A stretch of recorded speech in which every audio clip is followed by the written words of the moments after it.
Vedant's Wellness Center, where food become your medicine. Call 905-944-664. నమస్కారం, welcome to I dream ధర్మ మార్గం with Vijitha కార్యక్రమానికి స్వాగతం.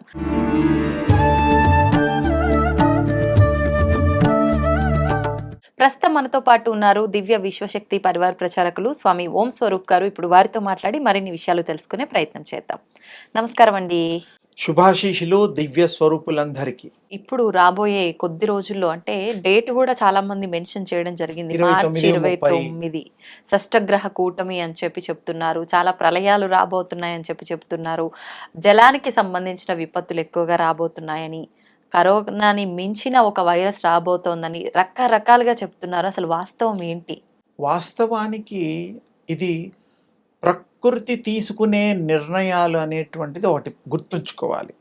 గ్రహాలు ఉన్నాయి, గ్రహాల యొక్క కలయికలు కాంబినేషన్స్తో ఇలాంటివి సృష్టి నుండి కూడా ఇలాంటి కూటమి, షష్టగ్రహ కూటమి, అష్టగ్రహ కూటమి, సప్తగ్రహ కూటమి, పంచగ్రహ కూటమి అని ఇలా ఎన్నైనా రావచ్చు, వస్తూనే ఉంటాయి. దానికి ఎండ్ లేదు. 4,32,000 ఈ కలియుగంలో ఎన్నిసార్లు ఎన్ని వస్తాయో కొన్ని మనం చూస్తాం, కొన్ని చూడడానికి మనుషులు ఉండరు. అంటే ఇవి రావాలంటే కొన్ని వందల సంవత్సరాలు పడుతుందా? అలా అని కదా, ఒక్కోసారి క్యాల్కులేషన్స్ వైజ్గా 12 ఇయర్స్కి కానీ ఒక పద్ధతి ఉంది, ఆ ప్రకారంగా క్యాల్కులేట్ చేస్తారు. ఇవన్నిటిని కూడా మనం నిరోధించవచ్చు కొంతవరకు, అది చెప్తాను. అయితే ఈ కూటమి యొక్క ప్రభావము ఎక్కువగా జల సంబంధమైనటువంటి అడవులలో కారు, ఇప్పుడు అగ్ని అంటుకోవడం, కారు చిచ్చు అలాంటి అంటూ ఉంటాం, అలాంటివి, కొండలు ఉన్నటువంటి ల్యాండ్ స్లైడింగ్స్, అవి లక్కీగా మనుషుల దగ్గర కావు. మనుషులు సేఫ్ అమ్మా. మనుషులకి అంత ఉపద్రవంగా వచ్చేసి భయభ్రాంతులు చెందాల్సింది లేదు. అవన్నీ మిగతా చోట్ల జరుగుతాయి, అది సహజం, తప్పదు. అది బ్యాలెన్స్ పోయి అలా అవుతాయి. ఎలాంటి గ్రహాలనైనా ప్లీజ్ చేసుకొని, ఎలాంటి గ్రహాలనైనా మన యొక్క ప్రభావాన్ని నేచర్ మీద తగ్గించుకోవాలి అంటే ఒకటే మార్గం, అందరూ మంచి ఆలోచించాలి, భగవన్ నామం చేస్తూ ఉండాలి, ఇతరులకి మంచి కోరాలి, సమాజ శ్రేయస్సు కోసం మంచి మంచి మంచి తప్ప ఏమిలా. అది గనక చేసిన నాడు ప్రతి వాళ్ళకి దుష్ట బుద్ధులు ఉండవు. ఇది ఈ యొక్క యూనివర్సల్ ఆరా ఏర్పడుతుంది. దాన్ని కొత్త పదం, చాలామంది వాడని పదం మా విజితమ్మ ద్వారా చెప్పడం జరుగుతోంది, మార్ఫోజెనిక్ ఫీల్డ్ అంటారు.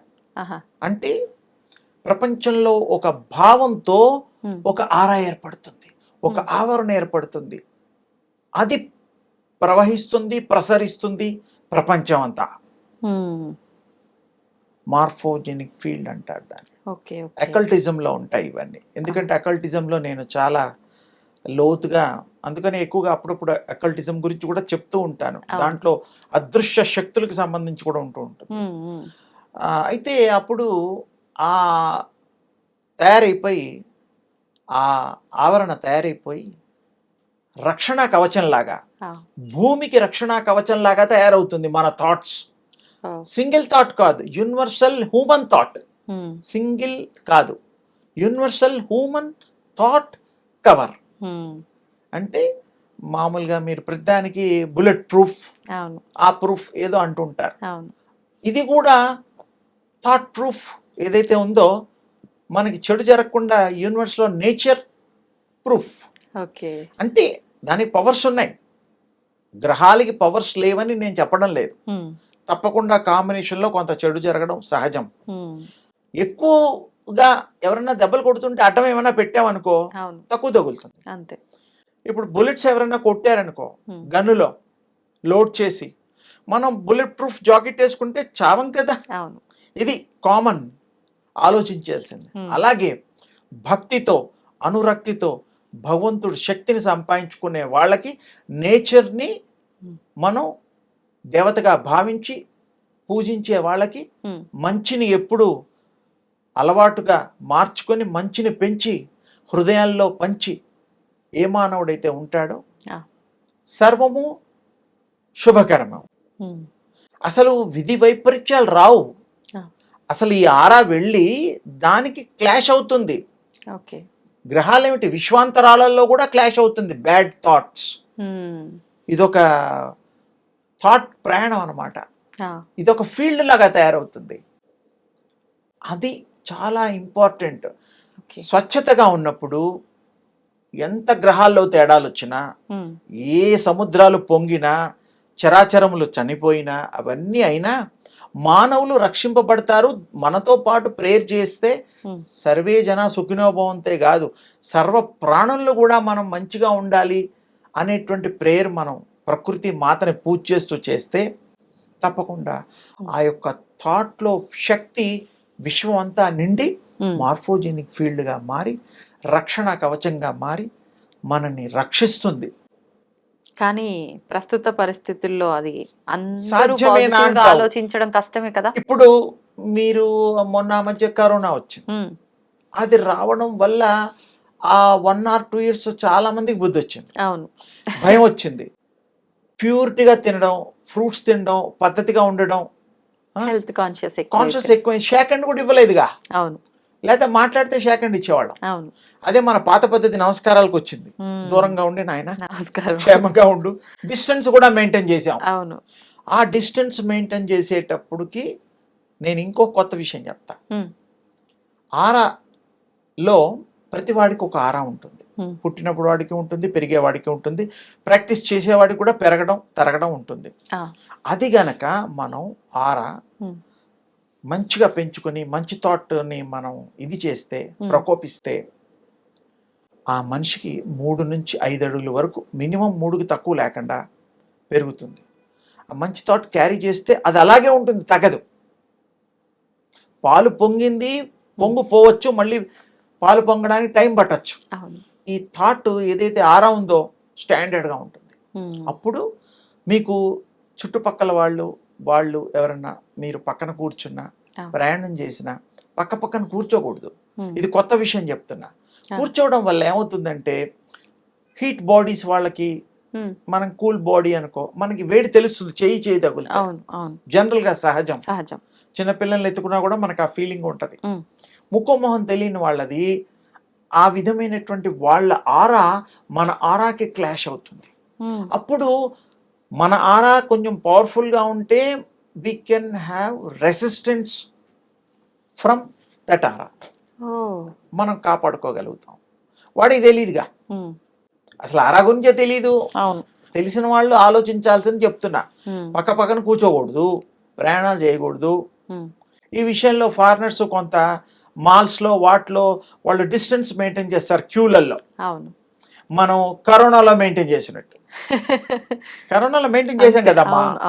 అలాంటి జబ్బులు ఇంకా ఫ్యూచర్లో వచ్చినా, ఇంతకంటే ఘోరంగా వచ్చిన మనిషికి డిస్టెన్స్ మెయింటైన్ చేయడం సహజం, అలవాటైపోయింది.